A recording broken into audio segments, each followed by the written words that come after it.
Hello friends, ఈరోజు నేను గుత్తి కాకరకాయ ఫ్రై చేస్తున్నాను. ఈ గుత్తి కాకరకాయ ఫ్రై కోసం చిన్నగా ఉన్న కాకరకాయలు తీసుకోవాలి. ముందుగా నువ్వులు, జీలకర్ర, ధనియాలు విడివిడిగా నూనె లేకుండా వేయించి పక్కన పెట్టాలి. తర్వాత కట్ చేసిన ఉల్లిపాయలు నూనెలో వేసి దోరగా వేగనవసరం లేదు.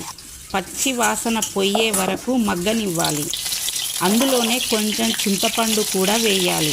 అవి చల్లారాక మిక్సీ జార్లో ముందుగా వేయించి పెట్టుకున్న నువ్వులు, ధనియాలు, జీలకర్ర వేసి గ్రైండ్ చేయాలి. తర్వాత అందులోనే వేయించిన ఉల్లిపాయలు, చింతపండు, ఉప్పు, కారం, ఎల్లిపాయలు కూడా వేసి గ్రైండ్ చేయాలి. మెత్తగా అవసరం లేదు, బరకగా ఉన్నా సరిపోతుంది. ఈ గ్రైండ్ చేసిన పేస్టును పక్కన ఉంచి ఇప్పుడు కాకరకాయలు తీసుకొని నిలువుగా, ఈ గుత్తి కాకరకాయ ఫ్రై కోసం నిలువుగా కట్ చేయాలి.